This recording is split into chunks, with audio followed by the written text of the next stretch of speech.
আমি দেখছিলাম খুব মন দিয়ে মমতা বন্দ্যোপাধ্যায় যে মিছিলে হাঁটছেন, সেই মিছিলে তার সঙ্গে কারা রয়েছেন প্রথম সারিতে। একটা ছবি বেশ ভাইরাল, মিছিলে হাঁটার সময় মমতা বন্দ্যোপাধ্যায় যখন মিছিলে হাঁটছেন তখন আমি দেখছিলাম যে কারা কারা রয়েছেন ওনার সঙ্গে প্রথম সারিতে। আমি দেখলাম যে সেখানে দেব রয়েছেন, সোহম রয়েছেন, সায়নী ঘোষ রয়েছেন। এদেরকে সামনে নিয়ে মমতা বন্দ্যোপাধ্যায় নাকি হাঁটছেন র্যালিতে। ঘটনাচক্রে প্রত্যেকের সঙ্গে কোনো না কোনো দুর্নীতির যোগ রয়েছে।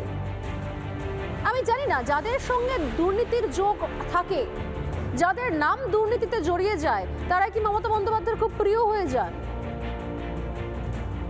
অদ্ভুত রকমভাবে মমতা বন্দ্যোপাধ্যায় আমাদেরকে একটা বাচ্চা মেয়ের মতো, একজন তরুণ তুর্কি, একটা ছোট অল্প বয়সী মেয়েরা যেরকম সোশ্যাল মিডিয়াতে চিৎকার করে, যেরকম সোশ্যাল মিডিয়াতে সব জায়গায় গিয়ে কমেন্ট লেখে, ঠিক সেরকমভাবে উনি ছন্দ মিলিয়ে মিলিয়ে সুর টেনে টেনে বলছেন দালাল দালাল তিনি বলছেন।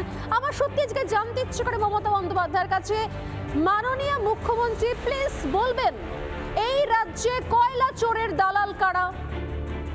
এই রাজ্যে গরু চোরের দালাল কারা? এই রাজ্যে চাকরি চোরের দালাল কারা?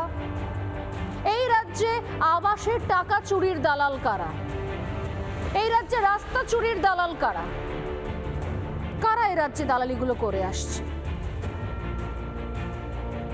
আমি আপনার ভাষাতেই কথা বলতে চাই না, কিন্তু বলতে হচ্ছে, কারণ আপনি সাংবাদিকদের সঙ্গে যে ভাষায় কথা বলছেন, এরপর যদি আপনি প্রত্যাশা করেন যে সাংবাদিকরা অন্য কোনো ভাষায় আপনাকে প্রশ্ন করবে, তাহলে সেটা হবে না। যে ভাষায় আপনি কথা বলছেন সেই ভাষাতেই প্রশ্ন আসবে, কিচ্ছু করার নেই। দুটো ছবি দেখাচ্ছে এই মুহূর্তে।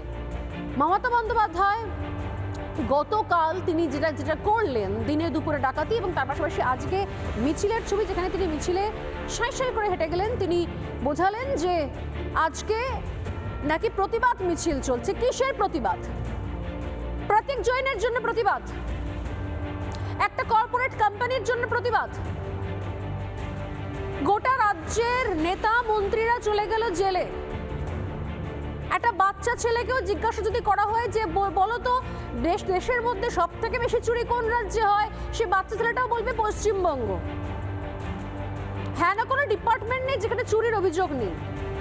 আর এই প্রতীক জৈন, যাকে এর আগেও ডাকা হয়েছে, কয়লা কাণ্ড চলছে সেই কবে থেকে।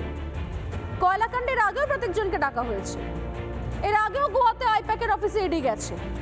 তো হঠাৎ করে মমতা বন্দ্যোপাধ্যায়ের কি হয়ে গেল?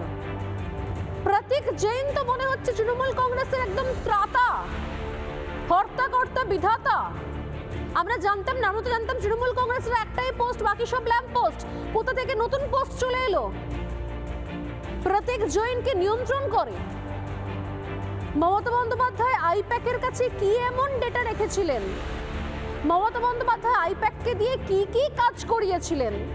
মমতা বন্দ্যোপাধ্যায় আইপ্যাকের মাধ্যমে কোথায় কোথায় কালো টাকা সাদা করেছিলেন আমরা জানি না, কিন্তু আইপ্যাক এমনভাবে জড়িয়ে রয়েছে তৃণমূল কংগ্রেসের সঙ্গে, যে কারণে মমতা বন্দ্যোপাধ্যায়কে নিজেকে দৌড়তে হয়েছে, ছুটতে হয়েছে।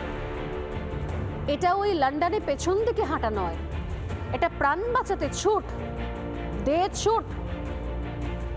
আজকে ডাকাতি ঢাকতে মিছিলের ছবি তাই দেখতে পেলাম আমরা। নানা ধরনের কন্টেন্ট দেখার জন্য লাইক করুন, শেয়ার করুন আমাদের ফেসবুক পেজ, সাবস্ক্রাইব করুন আমাদের ইউটিউব চ্যানেল। পাশাপাশি অন্যান্য ব্রেকিং নিউজের জন্য অবশ্যই চোখ রাখুন রিপাবলিক বাংলায়।